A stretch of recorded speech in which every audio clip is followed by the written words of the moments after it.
What is going on, Odd Squad? It's your boy Bleed, and I'm here with my man Al Mack, and this is the Odds HQ UFC Vegas 16 post show. We're coming off a card. We ended up with 8 fights, but I tell you what, man, an absolutely action-packed night. Man, personally, one of the best betting nights I've ever had on a UFC. I mean, Al Mack, it was just absolutely incredible for me. I'm not kidding when I say I went 10 for 10, including the Hail Mary parlays, every over, every under, every prop, every straight bet. Couldn't have been a better night for me. How'd you do on this one, Al?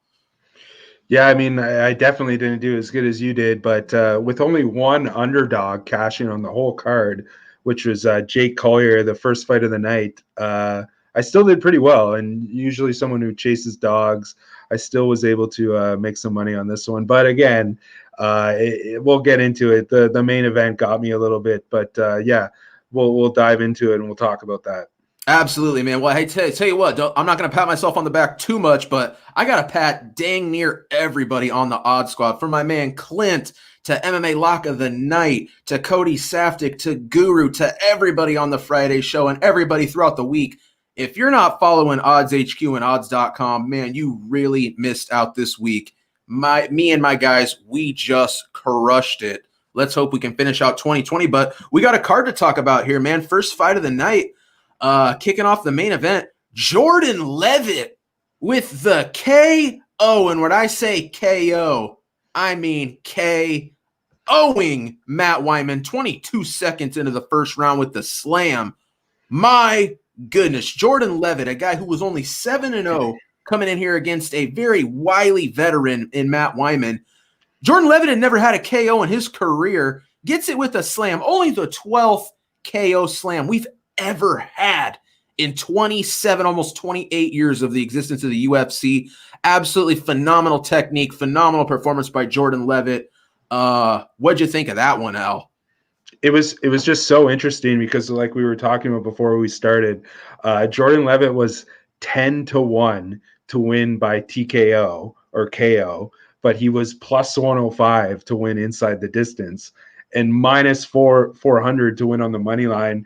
It was one of those weird bets where I'm putting in the results after the fact. I'm looking at this and I'm just like, how could you have not bet that? At 10-1, it's just why not? Like, that price is just ridiculous. Even if it was just a weird one. I think that might have been one of the most brutal KOs I've ever seen in the UFC.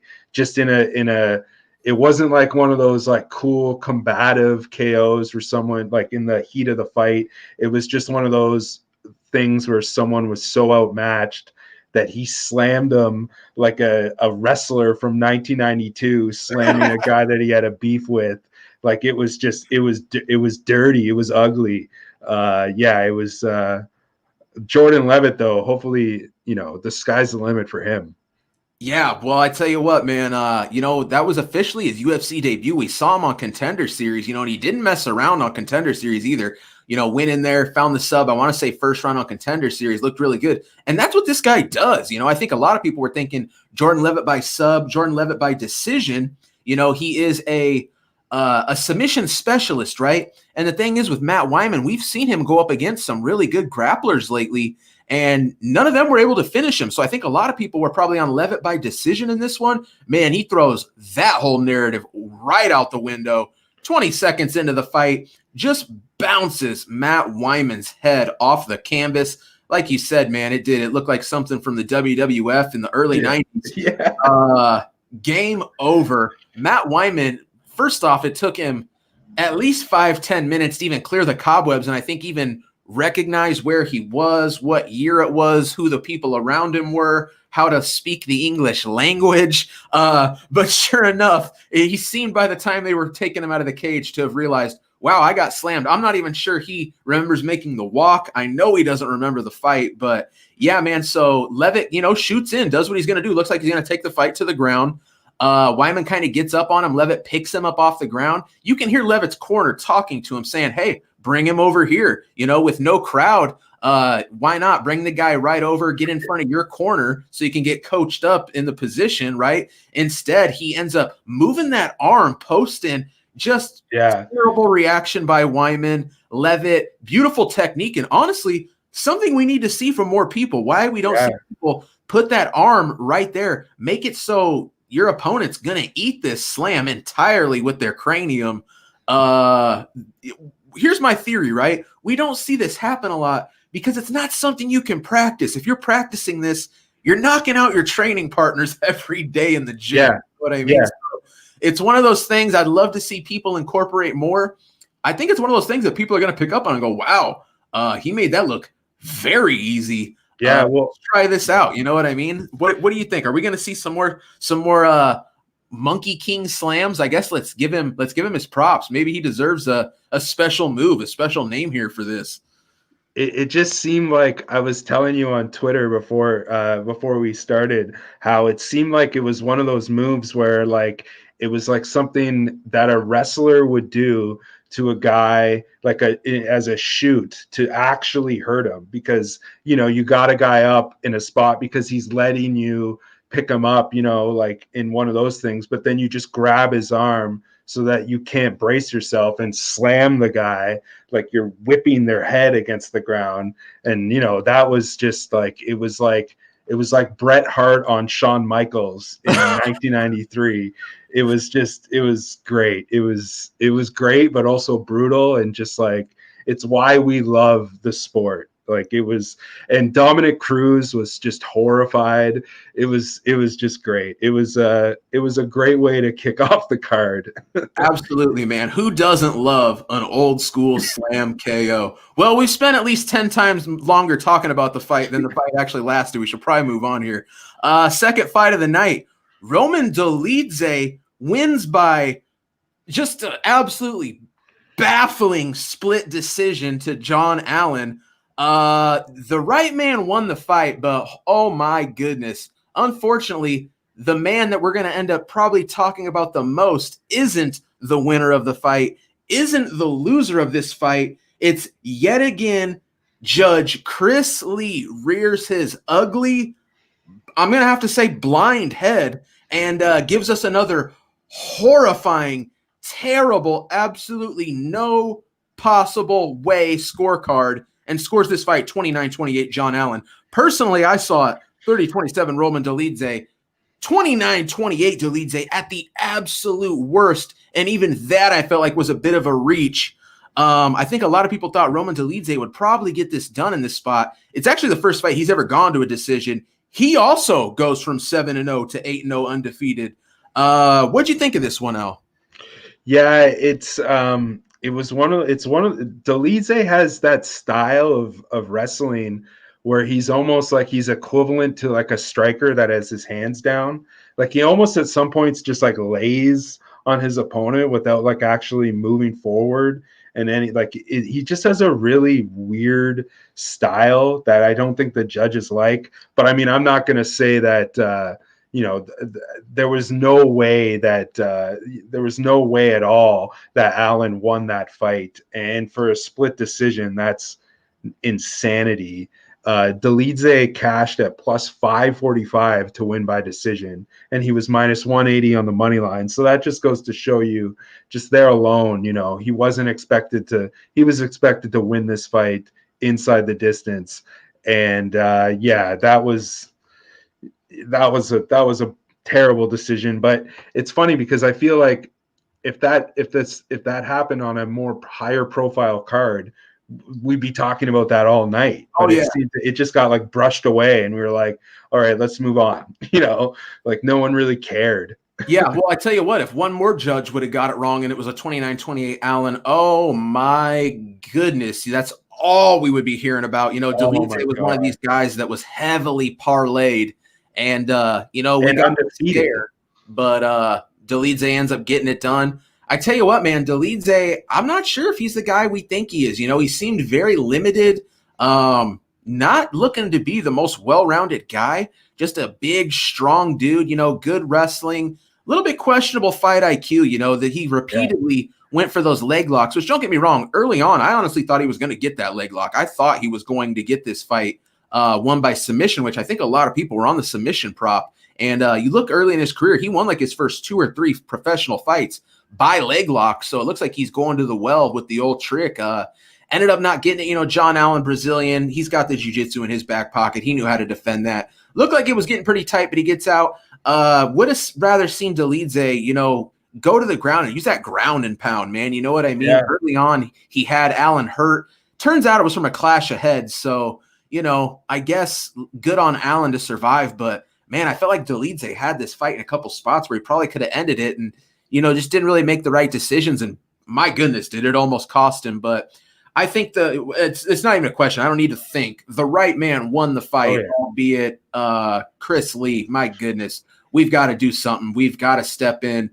What can we do to get these judges rectified? I don't know, but Chris Lee shows up and almost just turns this fight on its head. I just can't believe what this guy's up to. It's just been one terrible decision after another with Chris Lee, and I got to be honest, man. I'm starting to get a little bit suspicious here. Every time Chris Lee judges a fight, he somehow gives it to the underdog that everyone in the world, their mom, their grandma, could have scored this fight properly, yet professional MMA judge licensed out of the Nevada State Athletic Commission, the home of the UFC, the home of MMA, yet this dude can almost never seem to score a fight right. Like I said, man, fool me once, shame on you. Fool me twice, shame on me. Fool me every freaking card and give it to an underdog. I guess you're trying to fool everybody. I'm getting a little bit worried something might be going on here. We might need to investigate Chris Lee. What do you think about this? There's, I don't know if you've seen it, but Aaron Bronster has been tracking him, Chris Lee. I believe that the stat, I'm just looking right now, but off the top of my head, I think that there's been like 8 split decisions. There's been like 11 split decisions in 2020, and he's been involved in 8 of them. Sorry. Okay, here it is. Chris Lee, this is from Aaron Brunster. He's from TSN. Give him his props. He's a great reporter. I said his last name wrong. Brunstetter. Aaron Brunstetter. Yeah. So Judge Chris Lee, who scored the main event for Paul Felder, has been involved in 10 UFC/Bellator split decisions in 2020. And he was the dissenting judge in 7 of them. And that was from November 14th. That was he tweeted that the night of the Felder split, and Brunster tweeted tonight, make that 8. So now 8 of 11 split decisions. Yeah, 8 of 11 split decisions have now gone with Chris Lee being involved. So this is another thing that I just thought of as we were talking about it. I don't know what it is, but you were talking about how Dolidze looked like he could have finished the fight and he didn't. A card where there was supposed to be a whole bunch of fights and, some of them were I don't know. Who knows? Yeah, there's something going on. But hey, like I said, the right man wins it, albeit Chris Lee gave his best efforts to throw that wrench in everybody's night. Dolidze cashes. What do we need to see out of Dolidze? Who should he fight next? I'm not sure, man, but I tell you what, I don't know if I'm as high on him after that performance. It wasn't really blowing me away. I think we probably see him rebound and look better next time. Okay, moving on though. Gabriel Benitez, just an incredible need of a body. It's the KO TKO 4 minutes into the first round. Takes out Justin Jaynes. Yeah, man, this is another one. I had the under and I had Benitez, so couldn't have gone better for me. I think a lot of people thought that this fight absolutely had no chance to go to a decision. I really preached that this week. I really felt like it just had no chance. Both guys are so dangerous, so explosive, no wasting time. Both guys go out there. Jaynes had his moments, man. Looked good, landed some good shots, but Benitez, it turns out, was just the slightly better striker. Like I said, lands just a crushing knee to the ribs, the solar plexus, the sternum of Justin Jaynes. Absolutely just wins him. He goes down, falls in the fetal position. Benitez lands a couple unnecessary shots. This fight was over off that knee. What'd you think of this one, El? Yeah, it was one of those, there was a lot of value on the under at the under 2.5 minus 135. It closed at, and then fight goes the distance no minus 140. That was like, the way that you guys broke it down this week, that was an easy bet to make. Right. That was an easy bet to make. The one thing that I didn't like about this fight, and this is just based on, the COVID era, but these are basically two featherweights that were fighting at lightweight because of the COVID. Right. I And feel we're like seeing that a lot lately. they had this fight. This fight was scheduled like 2 weeks ago, and it was canceled and then moved ahead, but then moved up a weight class. And like, I don't think that people realize that. Like, I tweeted it today. I was looking on Odds Portal, which is a great website that I use, and they didn't even have it listed. They have it listed as a featherweight fight, and it's like, that's an issue. Like, if for people who are capping these fights and they're not looking into it a little bit deeper, this is a lightweight bout. They both weighed in at 155-ish, I think. And, they're not coming in. These guys are all featherweights. The majority of their MMA career has been fought at featherweight. It was one of those ones where there was so much value in Benitez. And I don't think people capitalized on it as much as they should. Minus 210, minus 220-ish on the money line, with that hitting power and then 10 pounds heavier, I think that was a home run spot for him. Yeah. Well, I tell you what, Al, to further back your point, man. Yeah, man, the books opened this one just totally off. Benitez actually opened up as the plus a money underdog in this one, which just seems absurd, especially when we see the fight play out. Yeah, even the steam all the way from plus money to a minus 225, probably not enough, man. Benitez probably should have been minus 300, minus 400. In retrospect, we can say that easily in retrospect, right? Hindsight's 2020, but to take out Jaynes that early in the first round, never really get any. I mean, you know what? Actually, he did take a couple shots to that eye. That eye was a little red. At the same time, though, Jaynes is a dangerous dude, hits really hard. It is what it is, man. Benitez goes out there and for the most part makes it look pretty easy. So Benitez, what do we do? I don't know. Like you said, the thing that gets me about a fight that moves up a weight class is it's like, you want to give that guy credit, but yeah. How do you move a guy forward in a division that he just fought out of, right? Like how do you climb the featherweight ranks when you fought your last fight not in that division? You know what I mean? You're on a win. It's a win, but how do we measure the quality of a win when it's outside of the weight class you're trying to climb? So it is kind of a sticky situation. I guess you got to give him some credit because he was fighting, a true featherweight. So maybe you give him the benefit of the doubt and kind of, act like it did happen where it should have. I think if they fought at featherweight, we get probably the exact same result. Like you said, the weight issue was probably just because both guys got rescheduled and, don't want to save themselves an extra 10 pounds of literally pure dehydration and water weight. You know what I mean? So, but that's hurting Benitez more than it's hurting Jaynes. Is my point, right? If you're getting him into that fight and you're basing it off of everything else, and then look, he fought Morales. I'm looking now. He fought Morales at the beginning of the pandemic at lightweight. So he's fought twice now in the pandemic at lightweight. But prior to that, he's a featherweight fighter. So I don't think the market really understood that he was fighting at 10 pounds heavier. So it's no weight cut. So I don't think that the market was really, based on that, based on how it went and looking at how the line was, hindsight's 2020, but tons of value on Benitez. Oh, absolutely, man. He made it look pretty easy. So let's keep it rolling. We're already up to the co-main event. Jamahal Hill goes out there, man. I had Hill inside the distance yet again. Like I said, man, this was just a clean sweep for me. Hill inside the distance comes through. I had him straight, honestly, as well.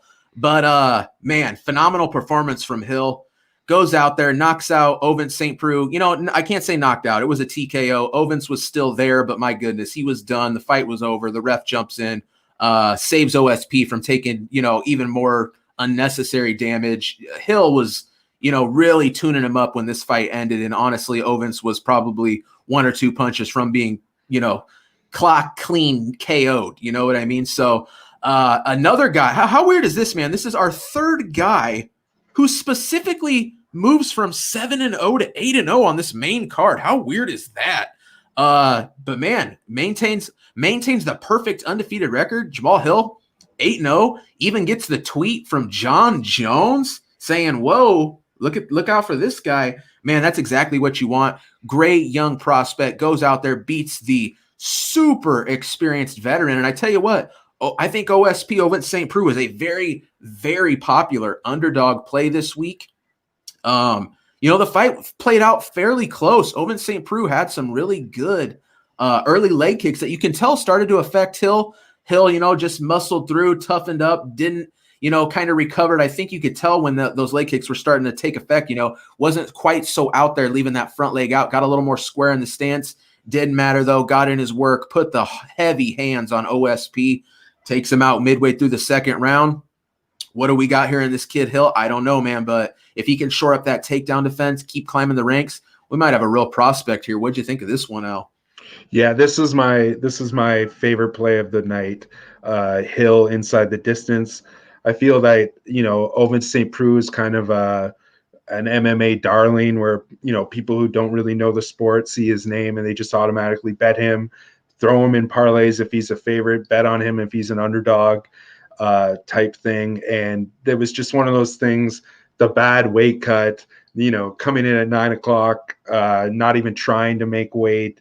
And then you got extra money on him coming his way because people thought that because of that extra weight that he had more punching power, which, that's not really how Ovince operates. It was more about his kicks, which were hurting Hill, but Hill is smart enough to have, gotten out of that and just started unloading. Hill, 3 of his 4 bouts he's won inside the distance in the UFC, and if you bet him inside the distance, you're up 5.85 units in 4 fights, going 3-1. So this guy, he's got to be ranked, right? Like he's got to be ranked going into 2021. So yeah, I mean, sky's the limit. Yeah, not a strong division. I wouldn't be surprised if they do give him a number next to his name. I mean, beating OSP is no joke. That's a pretty legit win. And like you said, man, a guy that definitely is a finisher. So great stuff out of Jamahal Hill. Who should he fight next?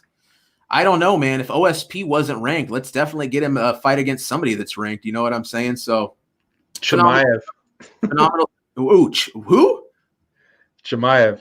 Well, that's Chimaev, 170 and then 185. So I don't know, man. That's probably a little too much coming up to 205 for Chimaev. But yeah, maybe, you're right. Yeah, you're right. Maybe if he captures that 170 belt, maybe if he captures that 185 belt, who knows in the future? Maybe Jamahal Hill's got that 205 strap. It could happen. Crazier things have happened. So, yeah, that takes us up to the main event of the evening. Marvin Vettori, unanimous decision win over Jack Hermansson. This is a one that I had Vettori. I felt like it was a pretty good spot here. I think a lot of people thought Hermansson was going to go out here and be the better grappler, but man, a lot of statistics said that Marvin Vettori could have a grappling advantage here. And I got to be honest, man, I think Hermansson found out pretty early on in this fight, this is a strong dude. He's reversing me. This is not going to be a walk in the park. And that's just kind of how Marvin Vettori rolls, man. Even times where he got taken down, you would see him immediately use that wrestling reverse position and end up on top. This kid just doesn't quit, man. Marvin Vettori, I'm impressed by the cardio. I think a lot of people thought he wasn't going to have 5 rounds of staying power as far as the cardio. Man, he showed us he did. I think at one point in that third round, I think Hermansson won the third round. I'm pretty sure all 3 judges scored the third round for Hermansson. It looked like the tide was starting to shift a little bit, but Vettori ends up, taking his break on the stool, comes back in that 4th round, looks fresh, looks good, wins the 4th, goes out there, wins the 5th, really put it on Jack Hermansson. Great performance by Marvin Vettori. What'd you think of this one, Al? Yeah, this is one of those fights where the gambler in me showed, and the MMA fan You know, the MMA fan knew that Vettori was the side here, but the gambler and the way I was looking at the money and the way that I was looking at Hermansson coming off that decent win as an underdog against Gaslam, I thought it was going to be the same type of thing. Marvin Vettori, though, I guess I forgot that he hits like a truck, and you know, like you said, when he gave up the takedown, he was able to switch very quickly. I thought that was the best performance I've ever seen from him. Oh, I absolutely. thought he looked differently. He looked thicker. He looked smarter. You know, he had a confidence in him. He had that eye in him where he wanted it, and Hermansson was just trying to survive. You know, it was and that was from like what, you know, 3.5 minutes into the first round is when you started to see that change in their demeanor between the two of them. There wasn't any point in that fight where Hermansson was really threatening him. He was holding his own, going toe to toe. But I didn't think that Hermansson was going to try to go toe to toe with Marvin Vettori. He shouldn't have. No, really absolutely not. That was not his path to victory, to try to outbox Marvin Vettori. That was almost never going to happen, which, you know, let's give Hermansson a little bit of credit. He's still throwing hard, you know, late in that 4th and 5th round. You know, I feel like he went for it, but man, he totally deviated from his path to victory. And I'll keep it real, man. A guy who goes out there and fights your opponent's fight, you're going to lose. You deserve to lose. How often do we say, you know what, this guy went out there and did everything he shouldn't have, and what do you know, comes away with a very impressive victory? That's just not this game. That's not how this plays out. Yeah. If you had Hermansson, you thought he was going to take Vettori down, find the sub, find the ground and pound, or just win the fight dominantly grappling, right? And that's just not how it played out. You know, I had a sneaking suspicion we were going to find out that Vettori, albeit not a grappler, was going to be able to hold his own. You know, I touched on the Friday show the fact that, you know, Marvin Vettori, when we look at this guy stylistically, you think he's the type of guy that's going out there knocking people's heads off. You look at him, his attitude, his bravado, his persona, you know, he looks like a KO artist. That's not the case. This guy is not knocking people out. He actually has more submission wins than Jack Hermansson, who really, that's what we label Jack Hermansson as. And that just goes to show, man, that in this game, in the UFC and MMA, the narrative is not always true. You've got to dig in. You've got to do the research. You've got to understand that what you're being sold is not always the case. Wow, Marvin Vettori goes out there, shows people, yeah, I'm the better grappler here. I'm the better, which I don't think a lot of people were thinking that he wasn't going to be the better striker. You know, he absolutely was the better striker. Like I said, showed us he's got a 5-round gas tank. Yeah, man, I think Marvin Vettori went out there and probably showed a lot of people, man, this kid's ceiling's much, much higher than they thought. This is a dude that could find himself in some 5-round main events very soon. And honestly, if he continues to grow, continues to get better, there's a chance we see Marvin Vettori, Israel Adesanya 2 at some point down the road. Again, the only guy who's ever taken Adesanya to a split decision. Man, Marvin Vettori, young dude, only 26 years old. Keep your eyes peeled, folks. Marvin Vettori is the real deal. Is there anything else you want to say about this one? Yeah, it was just it was interesting. Fight goes the distance 2-1 on the yes. And like you said, Vettori has actually gone the distance in 7 of his 9 UFC fights. So he's not exactly a knockout artist, but he knows how to wear on his opponents. So Vettori to go the distance has been a solid bet in his UFC career.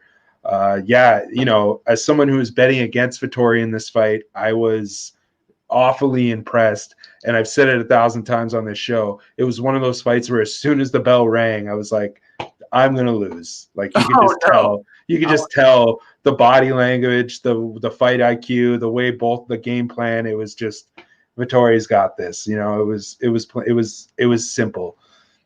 Yeah, absolutely. Well, that wraps up the card. But before we get out of here, you wanted to touch on one last thing, a little DM from your boy, John Anik. Do you want to talk about that before we get out of here? Yeah, somebody on Twitter was had tweeted out.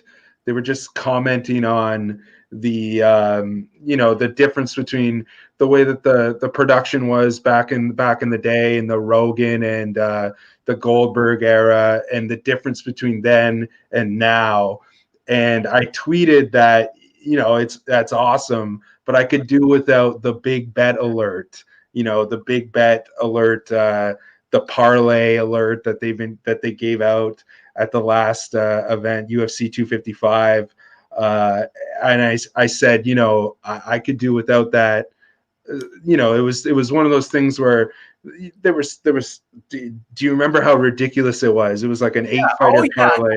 My man Al Mack is not a big fan of the big bet alerts. And hey, let's keep it real. I don't remember seeing a single tweet tonight about a big bet alert. So maybe you might have been one card ahead of me there, Al. But wait until next week. Wait until we get the pay-per-view.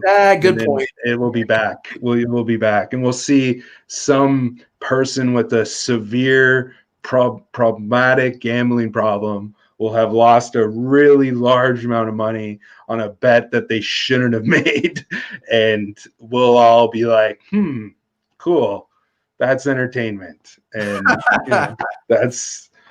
that was my spiel on it, and my ongoing spiel of just like, don't bet stupid parlays just to get yourself on TV. There you go. That might be what it's all about. Well, I tell you what, I have a feeling this is now a continuing story, the big bet alert. I'm sure we'll have a lot to talk about it here in the future. But that's it, folks. That is your wrap-up. UFC Vegas 16, an absolutely action-packed card. Man, I hope everybody did well. I hope you guys tune in next week. We've always got the Die Hard MMA podcast. We've got propping you up on Thursdays. We've got the final weigh-in every Friday. We've got Clint's Total Madness. Be sure to check out everything right here on Odds HQ and odds.com. I'm Bleed from Just Bleed MMA right here on YouTube. You can head over there, subscribe. I give you full card breakdowns, drop them every Tuesday. We do a lot of line movement. We get out in front of a lot of line movement. Some really great stuff. Like I said, tonight was just an absolute, just a flawless victory for me in every way. So looking to keep that continued. We've got 2 more cards to close out this 2020. Some absolutely incredible cards. Al Mack, would you like to say anything to the folks before we wrap this up? No, I'm super excited. We got 2 more to go before like a well-deserved Christmas break. So yeah, I'm super excited to see our guy, your Devison boy Figueiredo, to come one more time and put money in our pockets. Our Christmas bonus, if you will, from Devison Figueiredo, which we will talk about next week when he wins. Absolutely. All right, folks. Well, thank you for watching. Until next week, same approximate time,